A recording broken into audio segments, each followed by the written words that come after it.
Preste atenção que eu vou falar com você agora a respeito de um assunto seríssimo e que, infelizmente, muitas pessoas tratam com uma certa indiferença, que é a questão da comunhão sacrílega, que é tão grave, que, como está inclusive no título do vídeo, pode te levar até mesmo a uma possessão demoníaca, como já eu vou mostrar para você na palavra de Deus. Então fique atento, assista até o final para você entender corretamente a gravidade dessa situação. Tenho certeza que você vai se surpreender com o que será explicado neste vídeo.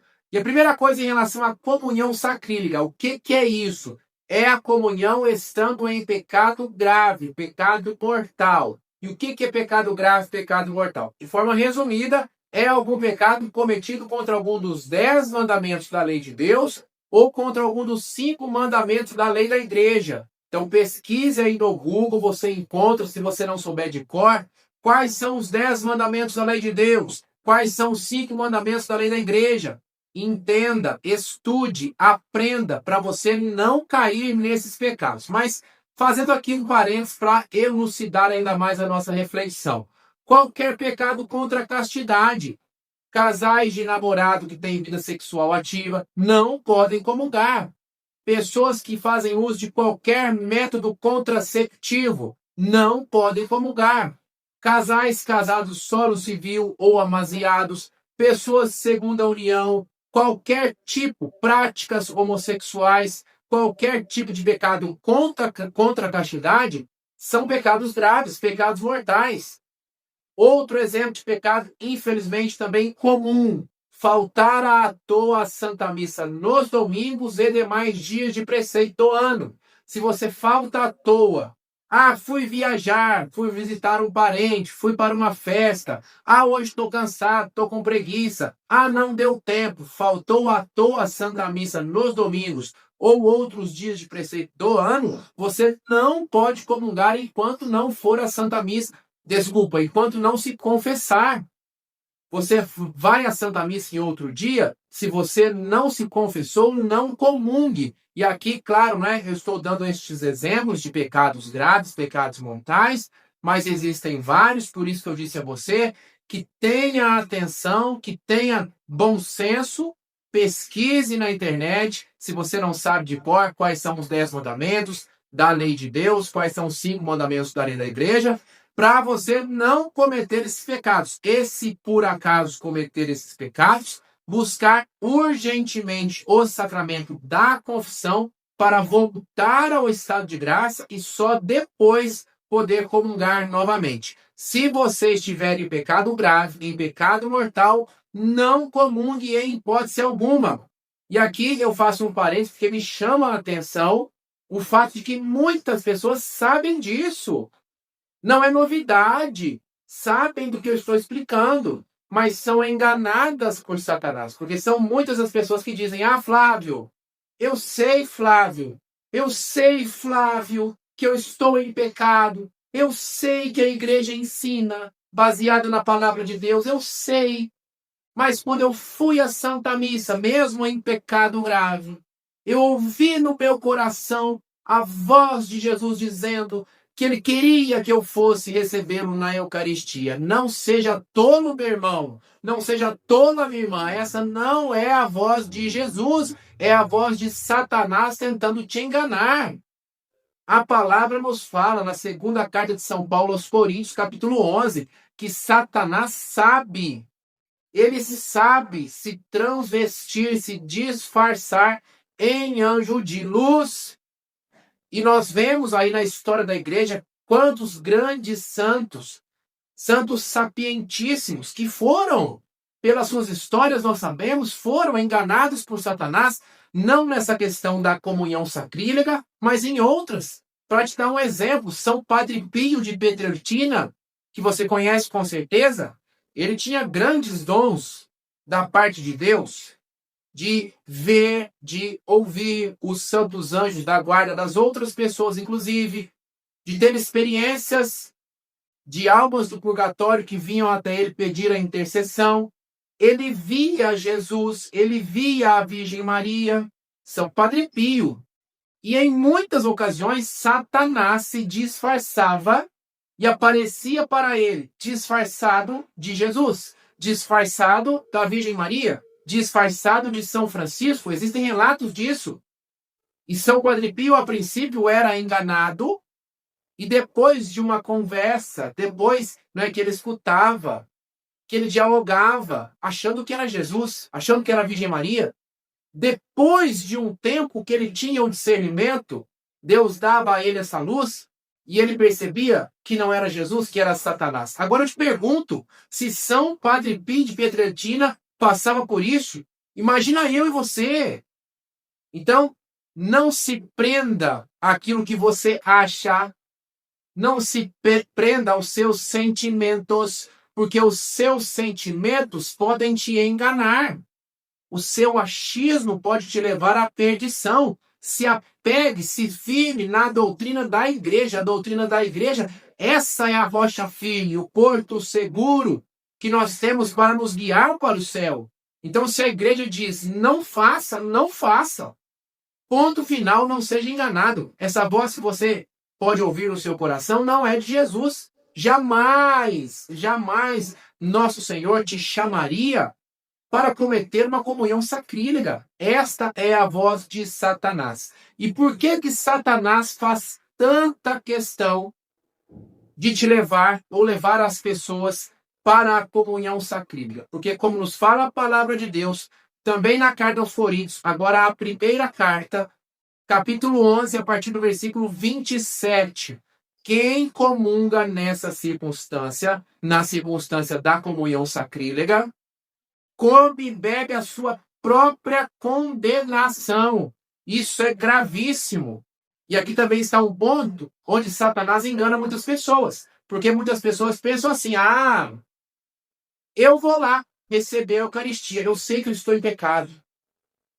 Mas Jesus é tão bonzinho, Jesus me ama, Jesus me compreende, ele não vai me fazer mal. Claro, Deus é bom, Jesus é bom, ele jamais vai te fazer mal. Mas tudo que nós fazemos tem consequências. E o próprio pecado de comungar em estado de pecado é um novo pecado tão grande, ainda maior, que como eu acabei de citar, quem comunga nessa circunstância come e bebe a sua própria condenação. Então não é Jesus que vai te punir, se vingar, mas é o seu pecado. O salário do pecado é a morte, como nos fala Romanos capítulo 6. Então não brinque com isso. Repito o que eu tenho falado diversas vezes. Não caia nas armadilhas de Satanás. E como está no título do vídeo, eu vou ler com você agora. Essa questão é tão séria que pode até mesmo levar uma pessoa à possessão demoníaca, como está aqui na Bíblia. Vou citar o exemplo de Judas Iscariotes, Judas o traidor. Porque eu, Flávio, estou aqui na internet já há um bom tempo, já preguei sobre isso, já postei diversas vezes, não faça comunhão sacrílega, não faça, não faça. E muitas pessoas cabeça dura, como pedra, querem ainda discutir. Não, onde já se viu. Aí citam citações falsas, falsamente atribuídas ao Papa Francisco, a Santo Agostinho, coisas que eles nunca disseram. A Eucaristia não é um prêmio para os fortes, é um remédio para os fracos. Quem foi que diz isso? E se por acaso houver algo nesse sentido, não é para te levar à comunhão sacrílega. É para dizer o seguinte: eu, Flávio, eu sou fraco, eu sou miserável. Eu preciso da Eucaristia. Hoje, inclusive, graças a Deus, já fui à Santa Missa antes de gravar este vídeo. Cheguei um trapo, cheguei um bagaço na igreja, um resto. E graças a Deus, rezei, recebi a Eucaristia e voltei para casa revigorado. Mas eu estava e estou em estado de graça. Não tenho pecado grave, não tenho pecado mortal. Nada disso me faz perfeito. Eu sou fraco, miserável, falho. Preciso de Jesus, mas não estou em estado de pecado. Pecado grave, pecado mortal, nada disso. Eu estou em estado de graça. Esse é o estado que nós temos que estar para ir para o céu, para ir para a glória. Quem morre no pecado grave vai para o inferno, mas também para recebermos Jesus na Eucaristia. Muitas pessoas falam, nossa, deixa de ser tolo.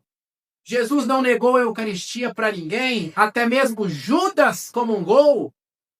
Até mesmo Judas recebeu a Eucaristia, se ele recebeu a Eucaristia, eu também posso receber? Ah, sim, bacana, parabéns. Você sabe o que aconteceu com Judas? Você sabe qual foi a consequência dessa comunhão sacrílega, dessa comunhão mal feita que Judas Iscariotes fez? Quero ler com você aqui.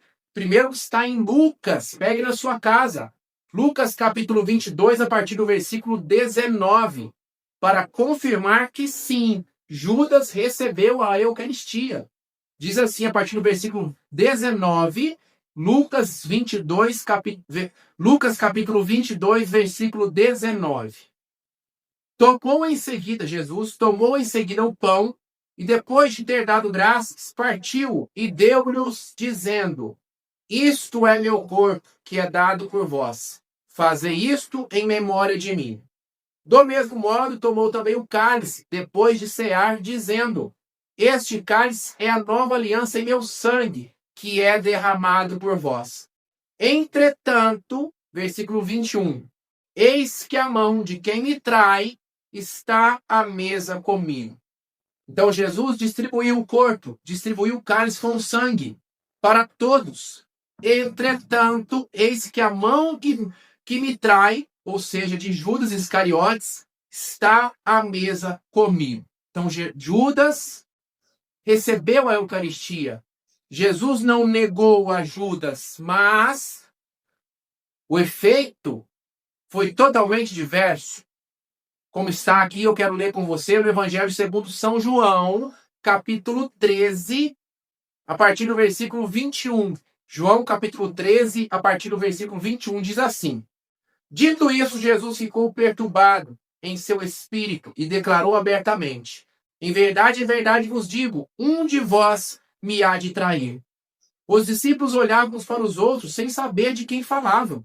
Um dos discípulos, a quem Jesus amava, estava à mesa, reclinado ao peito de Jesus. Simão Pedro acenou-lhe para dizer-lhe, dize-nos de quem ele fala. Reclinando-se, este mesmo discípulo sobre o peito de Jesus, interrogou-o, Senhor, quem é?